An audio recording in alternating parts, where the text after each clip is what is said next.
أشداء على الكفار رحماء بينهم تراهم ركعا سجدا صدق اللہ مولانا العظیم۔ ایک مرتبہ باواز بلند درود پاک پڑھیے، اللہم صلی علی سیدنا مولانا محمد عدد ما فی اللہ صلاۃ دائمۃ بدوام ملک اللہ۔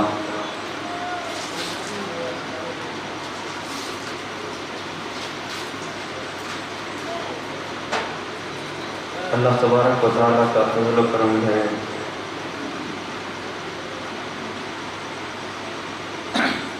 کہ اس کی دی ہوئی توفیق سے ہم اور آپ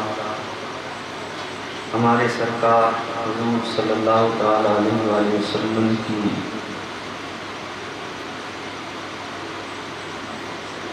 اس محفل میلاد میں بیٹھے ہوئے ہیں،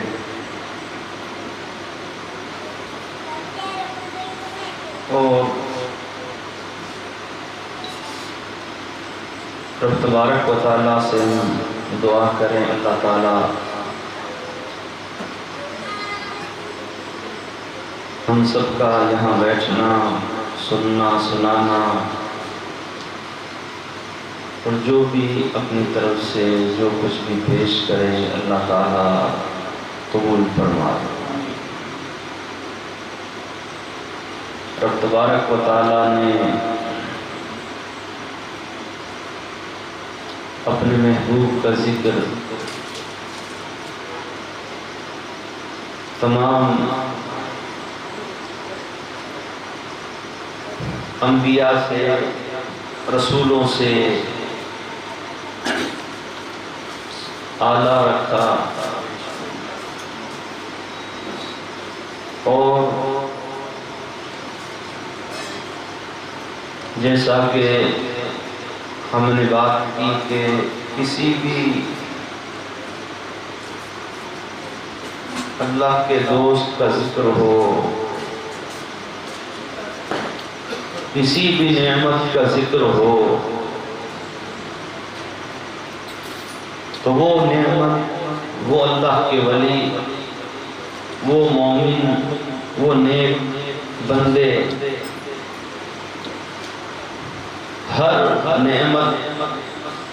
اللہ تعالیٰ نے اپنے محبوب کے صدقے میں ہمیں عطا فرمائی، اور آپ نے کل تاریخی کچھ باتیں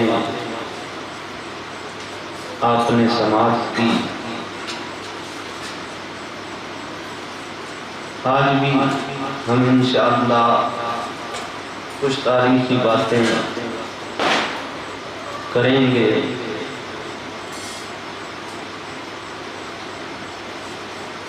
اس لیے کہ دین اسلام اور حضور صلی اللہ علیہ وسلم کے صحابہ، ان سب کی شانیں، ان کا مقام اور ان کا ایمان رب تبارک و تعالیٰ نے انہیں جو عطا کیا وہ اپنے محبوب کی نسبت کی وجہ سے، اور ان لوگوں کو فقط اللہ کے رسول سے محبت اور اس رشتے سے اتنی چاہت تھی کہ وہ لوگ کسی اور چیز کو اس سے افضل نہیں مانتے۔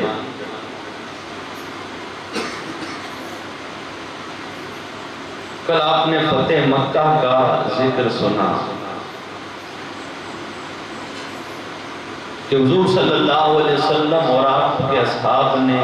کس شان کے ساتھ میں مکہ کو فتح کیا، اور ہر ایک اپنے دشمن کو سرکار نے معاف کر دیا۔ ایسے ایسے لوگوں کو جنہوں نے مسلمانوں کو تکلیفیں دی، سرکار کو ستایا، آپ کے اصحاب کو پریشان کیا، مگر آپ نے ان کے تمام ظلموں کو معاف کر دیا۔ اس سے فائدہ کیا ہوا کہ اللہ تعالیٰ نے ان کے دلوں کے اندر سرکار کی محبت کو ڈال دیا۔ تو پھر ان لوگوں نے دیکھا کہ حقیقت میں اسلام سچا مذہب ہے، اور حقیقت میں محمد صلی اللہ علیہ وسلم اللہ کے رسول ہیں۔ اور جب ہمارے سرکار آپ کی بارگاہ میں جو بھی عاجزی سے پہنچا، معافی کا مطلوب ہو کر پہنچا، تو سرکار نے اسے معاف کر دیا۔ اور آپ نے جب سے یہاں پر محافل سج رہی ہے، اس وقت سے لے کر اب تک آپ حضور صلی اللہ علیہ وسلم کی سیرت مبارک سن رہے ہو، صحابہ کرام کا ذکر اور ان کی سیرتیں سن رہے ہو کہ حضور صلی اللہ علیہ وسلم کے صحابہ کس قدر سرکار سے محبت کرتے اور کس قدر ان کے دلوں کے اندر سرکار کا عشق تھا۔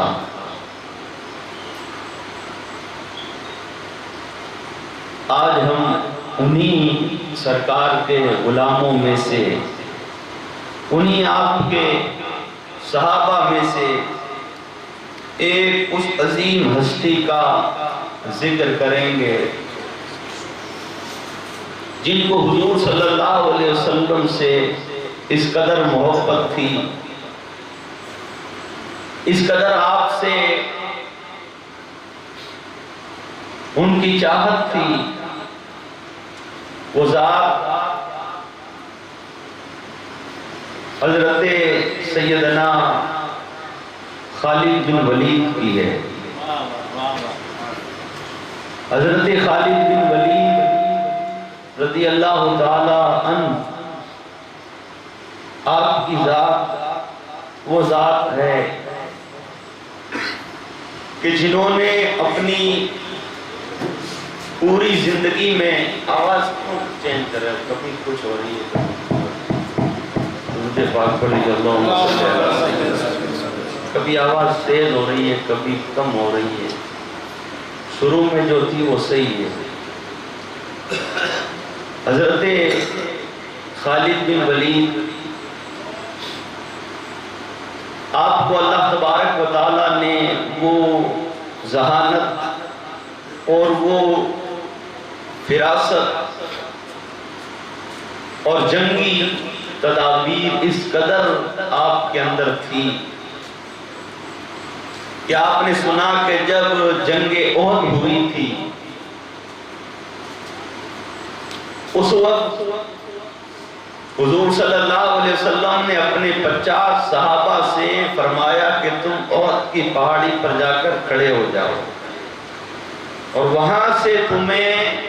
ہلنا نہیں ہے، تمہیں وہاں سے اترنا نہیں ہے، اپنی جگہ کو چھوڑنا نہیں ہے، چاہے ہماری فتح ہو چاہے ہماری شکست ہو، تمہیں جب تک میری طرف سے کوئی پیغام نہ آ جائے تب تک تمہیں وہ جگہ نہیں چھوڑنی ہے۔ اور وہ جنگ احد جو مسلمانوں نے، سرکار کے صحابہ نے فتح کر چکے تھے، فتح پا چکے تھے، مگر اس کے بعد وہ جو صحابہ احد کی پہاڑی پر کھڑے تھے 50، ان میں سے صحابہ اکرام نے دیکھا کہ اب فتح ہو گئی ہے، مسلمان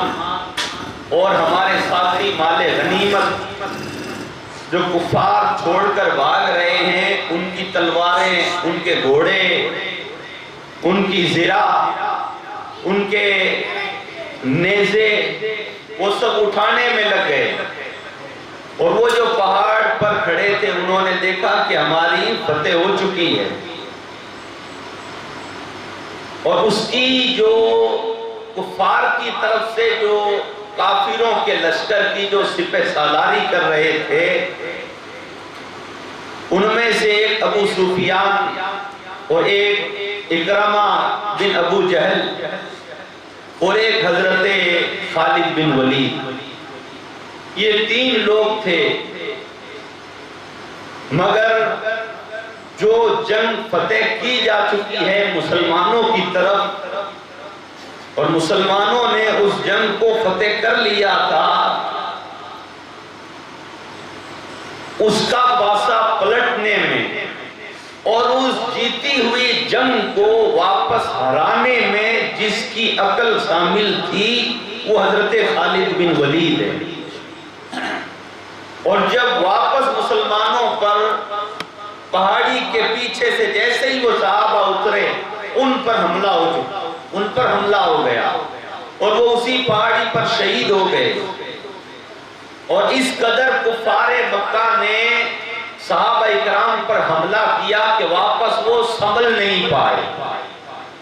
اور حضور صلی اللہ علیہ وسلم کی طرف یہ بڑھنے لگے، اور سرکار صلی اللہ علیہ وسلم پر یہ آپ پر حملہ کرنے والے تھے، مگر رب تبارک و تعالیٰ کا آپ سے وعدہ ہے، آپ کا کوئی کافر کچھ نہیں بگاڑ سکتا۔ آپ کے صحابہ نے آپ کے ارد گرد کھڑے ہو کر تیروں کو روکا، اپنے سینوں پر انہوں نے تیر کھا لیے، مگر حضور صلی اللہ علیہ وسلم کو انہوں نے تکلیف نہیں ہونے دی، مگر اس کے باوجود بھی حضور صلی اللہ علیہ وسلم آپ بھی گرے، اور آپ کی جو زرہ پہنی ہوئی تھی، جو لوہے کا جو لباس تھا اور جو ٹوپی پہنی ہوئی تھی، وہ آپ کے گرنے کی وجہ سے اس کی جو کیلیں تھی وہ آپ کے رخسار میں اس قدر پھنس گئی کہ خون سے آپ کی داڑھی مبارک، آپ کے کپڑے مبارک اس قدر بھر گئے، اور آپ بھی زمین پر تشریف لے آئے، اور صحابہ اکرام کے اندر یہ شور ہو گیا کہ کفار مکہ نے حضور صلی اللہ علیہ وسلم کو بھی شہید کر دیا۔ بتانا یہاں پر یہ ہے کہ یہ پوری جو جنگ احد ہوئی، اس کو بدلنے والے اور مسلمانوں کو شکست جو ہوئی وہ حضرت خالد بن ولید آپ کی جنگی تدابیر کی وجہ سے۔ اور جب سرکار صلی اللہ علیہ وسلم نے جنگ احد کے اندر دیکھا کہ یہ سارا جو جنگ کا نقشہ تھا یہ بدلنے والا خالد ہے، تب آپ نے حضرت خالد بن ولید کو دیکھا، اور دیکھ کر آپ کے دل میں آپ نے کہا کہ اتنا عقل مند اور اتنی جنگی تدابیر اپنے پاس میں رکھنے والا، یا اللہ ایسی سوچ اور ایسی عقل رکھنے والا، یا اللہ یہ تو میرے غلاموں میں ہونا چاہیے، یہ تو مسلمان ہونا چاہیے۔ آپ نے اللہ تعالیٰ سے دعا کی، کہا کہ ایسا شخص جو پورے جنگ کے میدان کا نقشہ بدل کر رکھ دے، یا اللہ ایسے لوگوں کی تو اسلام کو ضرورت ہے، اے مولا خالد کو بھی اسلام کے اندر لے آؤ۔ آپ نے وہاں پر حضرت خالد بن ولید کو دیکھ لیا، اور جو ہمارے سرکار کی نگاہوں میں چڑھ جائے پھر وہ آپ ہی کا ہو جاتا ہے۔ آپ نے ان کو دیکھ لیا، وہاں سے چلے بھی گئے، مگر اس کے بعد میں حدیبیہ کے مقام میں اس وقت تک آپ اسلام میں داخل نہیں ہوئے، مگر حضرت خالد بن ولید آپ کے بھائی تھے، وہ اسلام میں داخل ہو چکے تھے، اور وہ جب سرکار کی بارگاہ میں آتے تو حضور صلی اللہ علیہ وسلم حضرت خالد بن ولید کے بھائی کے سامنے حضرت خالد بن ولید کی تعریف کرتے، کہا کہ خالد ایسی سوچ والا ہے، ایسی عقل والا ہے، اور خالد اگر میرے پاس آ جائے تو میں اس کے تمام ظلم کو معاف کر دوں گا، اور خالد کو بہت اونچا عہدہ دیا جائے گا۔ جب یہ بات حضرت خالد بن ولید کے پاس میں گئی، اور اس کے بعد حضرت خالد بن ولید بھی جنگ احد کے بعد میں آپ بھی کچھ اداس رہنے لگے۔ وہ اداسی آپ کی نہیں تھی، بلکہ حضور صلی اللہ علیہ وسلم کی نگاہوں کا کرم تھا کہ اب آپ کے دل کی دنیا بدلنے لگی، اور آپ اکیلے اکیلے تنہا تنہا رہنے لگے۔ ایک دن آپ کے بھائی نے کہہ دیا کہ خالد ادھر ادھر بھٹکنے سے کوئی فائدہ نہیں ہے، اور گم سم رہنے سے کوئی فائدہ نہیں ہے، اے خالد تجھے اس زمین و آسمان کے رب نے تجھے ایسی طاقت دی ہے، ایسی عقل دی ہے، اگر یہ عقل اور یہ طاقت تو حق کے لیے کرے تو وہ پروردگار تجھے بہت اونچا مقام عطا فرمائے گا۔ ایسی جب باتیں کہی گئی، اور ایک دن انہوں نے یوں بھی کہہ دیا کہ حضور صلی اللہ علیہ وسلم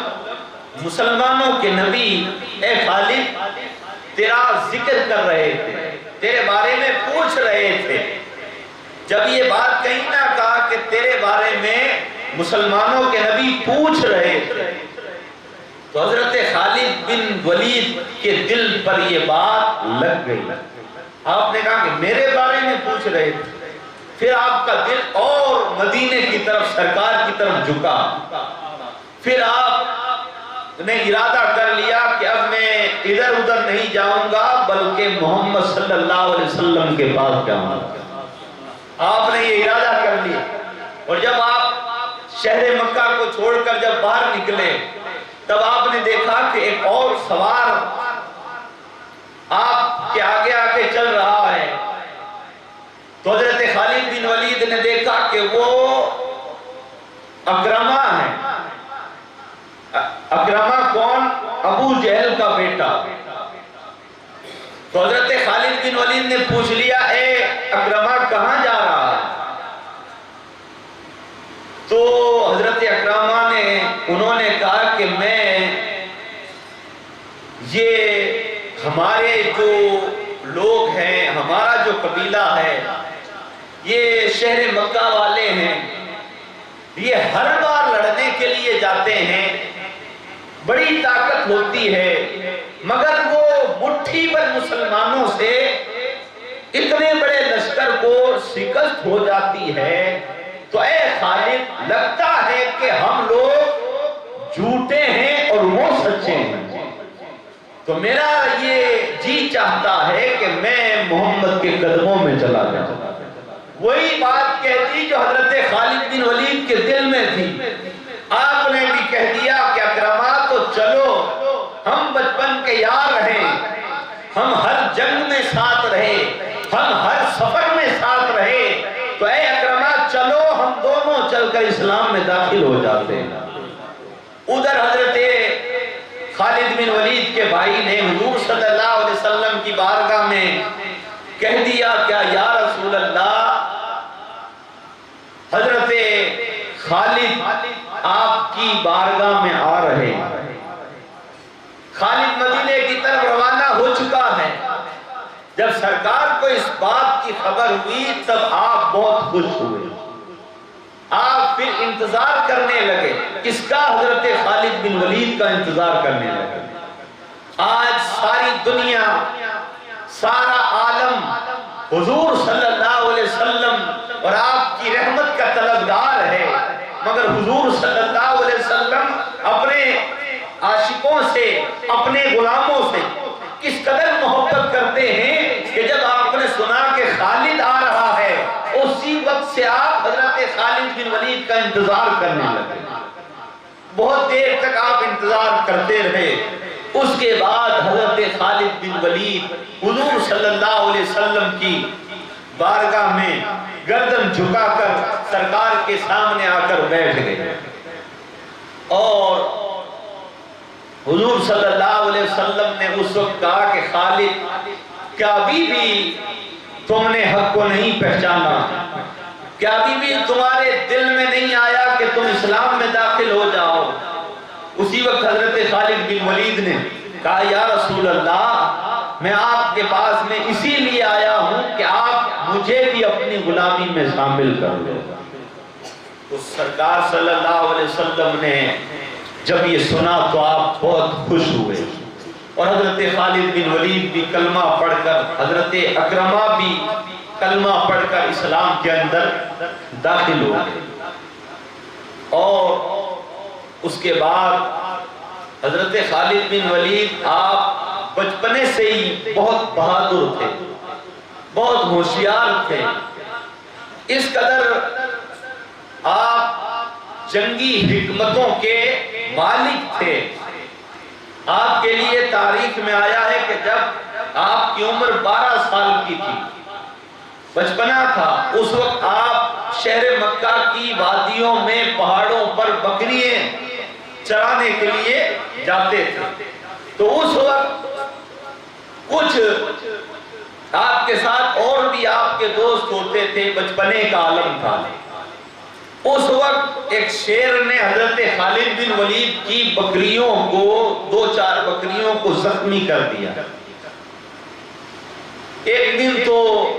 یہ حال ہوا، مگر دوسرے دن حضرت خالد بن ولید، آپ کی عمر 12 سال کی ہے، اس 12 سال کی عمر کے اندر آپ نے اس شیر کے اوپر آپ جھپٹ پڑے، اور آپ نے 12 سال کی عمر کے اندر جب وہ شیر آیا، آپ اس کے اوپر، شیر آپ کے اوپر، کبھی آپ اوپر آتے ہیں، کبھی شیر آپ کے اوپر آتا ہے۔ یہ شور پورے شہر مکہ کے اندر پھیل گیا۔ آپ کے گھر والے، آپ کے خاندان والے، آپ کے دوست دوڑتے ہوئے آئے، اور وہ یہ سمجھ رہے تھے کہ خالد کو شیر نے مار دیا ہوگا، مگر جب وہ وہاں پر پہنچ کر انہوں نے دیکھا تو حضرت خالد بن ولید اس وقت شیر کی پیٹھ پر بیٹھے ہوئے تھے، اور اس وقت آپ شیر کی کھال ادھیڑ رہے تھے۔ 12 سال کی عمر کے اندر جو شیر کی کھال ادھیڑ دے وہ حضرت خالد بن ولید۔ اس قدر آپ بہادر تھے، اور جب آپ اسلام کے اندر داخل ہو گئے، بتاؤ کہ جب آپ کفر کی حالت میں تھے تب آپ کے پاس میں یہ عقل تھی، یہ ذہانت تھی، اس قدر آپ بہادر تھے، تو بتاؤ اسلام میں داخل ہو جانے کے بعد آپ کی عقل اور آپ کی ذہانت اور آپ کی بہادری کے اندر کتنی برکتیں اتر گئی ہو، کس قدر آپ کا دل دلیر ہو چکا ہوگا، اس قدر آپ اس کے بعد حضور صلی اللہ علیہ وسلم سے عشق اور محبت کے اندر گرفتار ہوئے کہ حضور صلی اللہ علیہ وسلم کے پاس ہر وقت رہا کرتے تھے۔ اور حضرت خالد بن ولید کے اسلام میں داخل ہونے کے بعد ایک جنگ کے لیے حضور صلی اللہ علیہ وسلم نے اپنے صحابہ کو عیسائیوں کے خلاف، جس جنگ کو جنگ موتا کہتے ہیں، اس جنگ کے لیے جب آپ نے اپنے اصحاب کو جمع کیا اور صحابہ اکرام کو جمع کر کے آپ نے حکم دیا کہ جاؤ اور جا کر موتا کے مقام پر عیسائیوں سے لڑو، اس لیے کہ انہوں نے اسلام کو اور مسلمانوں کو للکارا ہے، اور وہ اسلام کے دشمن ہیں، وہ اسلام کو اور شہر مدینہ پر وہ حملہ کرنا چاہتے ہیں، تو تم جاؤ اور جا کر ان سے جنگ لڑو۔ جب وہ صحابہ اکرام کا، ان صحابہ اکرام کی تعداد تھی 30,000، جب صحابہ اکرام روانہ ہو رہے تھے اس وقت حضور صلی اللہ علیہ وسلم نے، آپ نے حضرت زید بن حارثہ، آپ کو اس تمام فوج کا سپہ سالار مقرر کیا اور کہا کہ یہ جھنڈا اور تم سب کا امیر زید ہوگا، زید ہی کو تمہیں اپنا امیر ماننا، اور اگر زید شہید ہو جائے تو تمہیں اپنا امیر حضرت جعفر کو مان لینا، حضرت جعفر کو، جنہیں جعفر طیار کہتے ہیں۔ اور وہ جو جعفر طیار جو آپ کا لقب اور آپ کے نام کے پیچھے طیار لگا ہے، وہ اسی جنگ موتا کی وجہ سے۔ جب سرکار نے فرما دیا کہ اگر زید شہید ہو جائے تو جعفر کو اپنا امیر مان لینا، اور اگر جعفر بھی شہید ہو جائے تو عبداللہ ابن روا کو اپنا امیر مان لینا، اور اگر عبداللہ ابن روا یہ بھی شہید ہو جائے تو اس کے بعد تم جسے پسند کرو اور جسے تم سب سے صحیح سمجھو اسے اپنا سپہ سالار اور اپنا امیر بنا لینا۔ یہ کہہ کر سرکار صلی اللہ علیہ وسلم نے حضرت زید بن حارثہ کو وہ علم دے کر امیر بنا کر سپہ سالار بنا کر ان تمام اپنے اصحاب کو موتا کی طرف روانہ کیا، اور ادھر جب پہنچے تو وہ عیسائیوں کا لشکر اور ان کی تعداد اور ان کی قوت بہت زیادہ تھی، اور ادھر حضور صلی اللہ علیہ وسلم آپ نے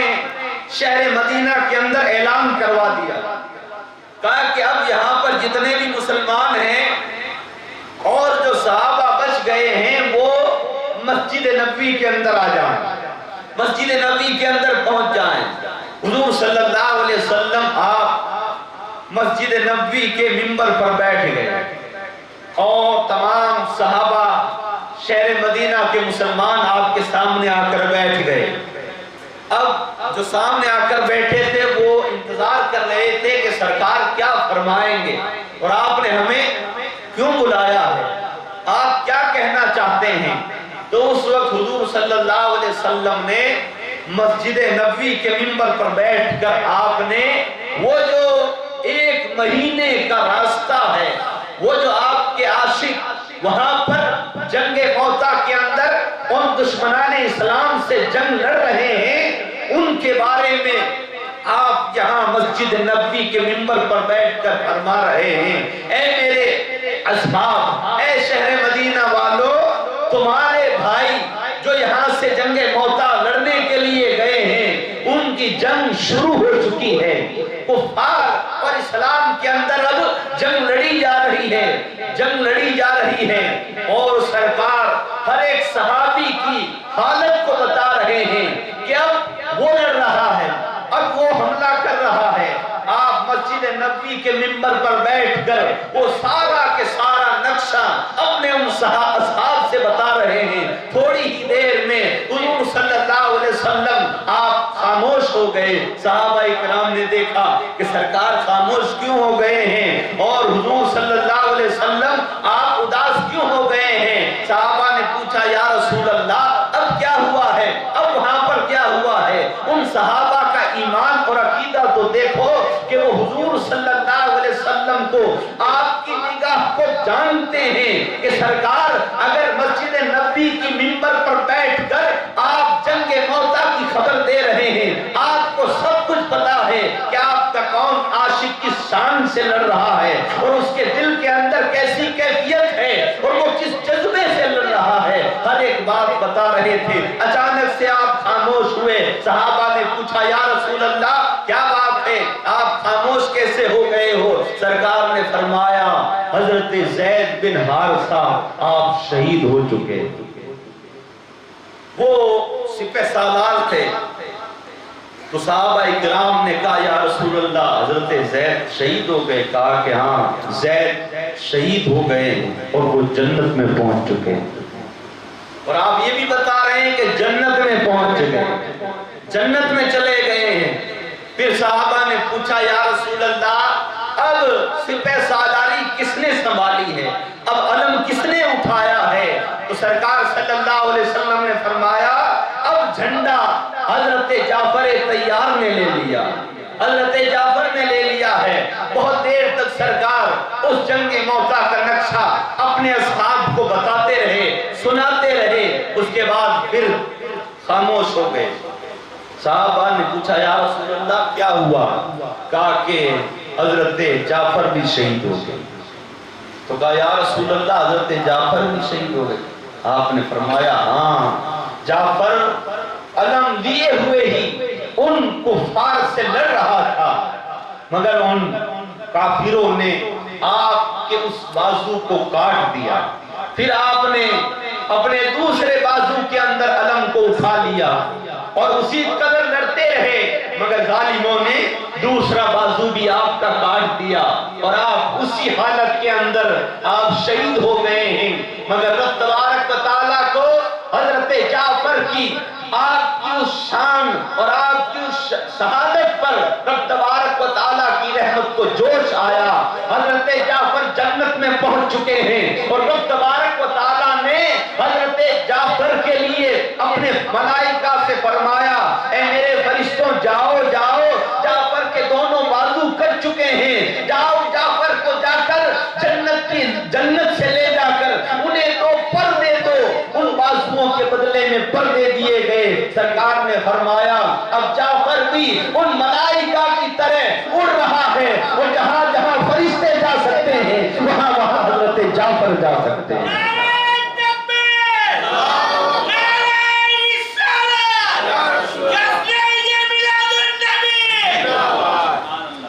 حضرت جعفر تیار کو اسی وجہ سے کہتے ہیں جعفر تیار، تیارہ کہتے ہیں جو ہوا میں اڑتا ہے۔ سرکار نے فرمایا رب تبارک و تعالیٰ نے اس کے بازوؤں کے بدلے میں اسے پر عطا فرما دیے ہیں۔ اب جعفر جہاں جنت میں جانا چاہتا ہے اڑ کر فرشتوں کے ساتھ میں چلا جاتا ہے۔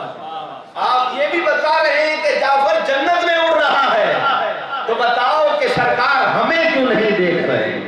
اپنے تمام صحابہ کو بتا رہے ہیں اب یہ ہو رہا ہے، اب یہ ہو رہا ہے۔ پھر صحابہ نے پوچھا یا رسول اللہ اب علم کس نے اٹھایا ہے؟ اب کون لڑ رہا ہے؟ اب کون 29,000 عاشقوں کو سنبھال رہا ہے؟ سرکار نے فرمایا اب حضرت عبداللہ ابن روا انہوں نے علم اٹھا لیا ہے، اب اس قدر جنگ لڑی جا رہی ہے۔ آپ بہت دیر تک بتاتے رہے، اس کے بعد پھر آپ خاموش ہوئے۔ صحابہ سمجھ چکے تھے کہ حضرت عبداللہ ابن روا وہ بھی شہید ہو چکے ہیں۔ سرکار نے فرمایا عبداللہ ابن روا وہ بھی شہید ہو گیا ہے، وہ بھی جنت میں پہنچ گیا ہے۔ اس کے بعد حضور صلی اللہ علیہ وسلم کے چہرے پر مسکراہٹ آ گئی، آپ مسکرانے لگ گئے۔ اور ادھر جنگ موتا کے اندر جب حضرت عبداللہ ابن روا وہ بھی شہید ہو گئے، پھر تمام صحابہ کے اندر ہلچل مچ گئی، کہا کہ اب کس کو سپہ سالار بنایا جائے، اب کس کے ہاتھ میں علم دیا جائے،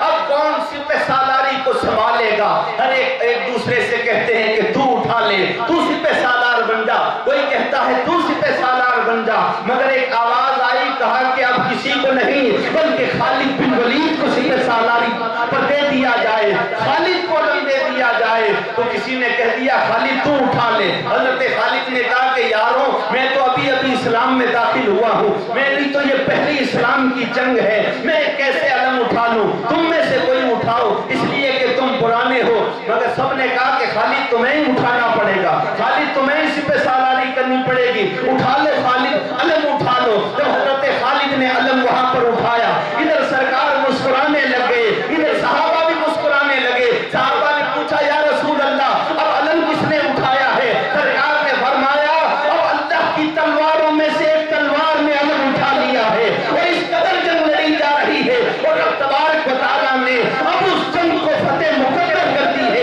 اس لیے کہ رب تبارک و تعالیٰ نے اب اپنے محبوب اور اس تلوار کے ہاتھوں میں علم دے دیا ہے، جس کے مقدر میں رب تبارک و تعالیٰ نے فتح لکھ دی ہے، فتح ہی فتح لکھ دی ہے۔ سرکار نے فرمایا مبارک ہو، اللہ تعالیٰ نے فتح عطا فرما دی۔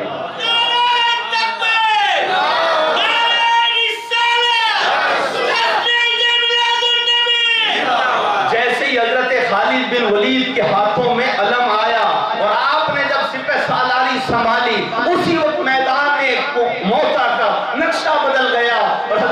خالد بن ولید کی وجہ سے، اس لیے کہ حضرت خالد بن ولید کا جو عشق تھا، سرکار سے جو محبت تھی، اس قدر محبت تھی کہ آپ کا یہ ایمان تھا، آپ کا یہ عقیدہ تھا، آپ یہ مانتے تھے کہ میں نہ اس طریقے سے جنگ لڑتا ہوں، نہ میرے پاس میں اتنی ہوشیاری ہے، نہ میں اتنا بہادر ہوں، ارے جو کچھ بھی ہے وہ حضور صلی اللہ علیہ وسلم کی غلامی کی وجہ سے ہے، ارے میں جو جنگ میں جیت جاتا ہوں یہ میں میری وجہ سے نہیں بلکہ سرکار کی غلامی کی وجہ سے، سرکار کی غلامی کی وجہ سے۔ اور حضرت خالد بن ولید کے لیے اس پہلی جنگ جو اسلام میں داخل ہونے کے بعد جو آپ نے جنگ موتا میں لڑی، آپ کے لیے بتایا گیا کہ آپ نے ان کفار سے لڑتے لڑتے 8 تلواریں کافروں پر توڑ ڈالی، 8 تلواریں توڑ ڈالی تھی۔ اور کیوں نہیں توڑے؟ اس لیے کہ سرکار نے آپ کو خود کو اللہ کی تلوار کہہ دیا، پھر آپ کے ہاتھ میں کون سی تلوار ٹکے گی؟ آپ نے پہلی جنگ کے اندر 8 تلواریں توڑ دی۔ تلوار توڑنا عرب کے اندر نہیں، ہر جنگ کے لیے یہ کام سب سے بہادر اور سب سے عقل مند اور جو جنگ کی ہر ایک پینترے کو جانتا ہے وہی یہ کر سکتا ہے۔ تلوار توڑنا جنگ کے میدان میں بہت اعلیٰ بہادری کہلاتی تھی۔ حضرت خالد بن ولید نے پہلی مرتبہ 8 تلواریں توڑی، اور اس کے بعد حضرت خالد بن ولید آپ کو رب تبارک و تعالیٰ نے وہ شان اور وہ عقل عطا فرمایا۔ آپ کے عشق کی باتیں تو یہ ہے کہ آپ نے اپنی پوری زندگی میں، تاریخ کی کتاب کہتی ہے کہ آپ نے اپنی پوری زندگی میں 100 سے زیادہ جنگیں لڑی، 100 سے زیادہ جنگیں لڑی۔ کسی نے کہا کہ آپ نے 125 جنگیں لڑی، مگر کسی بھی جنگ میں آپ کو شکست نہیں ہوئی بلکہ فتح ہی فتح، اور آپ اس کے سپہ سالار ہوا کرتے تھے۔ اور پورا کفرستان حضرت خالد بن ولید کو پہچانتا تھا کہ جس لشکر کا سپہ سالار خالد ہوتا ہے وہ اس جنگ کو جیتا نہیں جاتا ہے بلکہ اس کے سامنے ہتھیار ٹیک دیے جاتے ہیں، ہتھیار رکھ دیے جاتے ہیں۔ حضرت خالد بن ولید کا مقام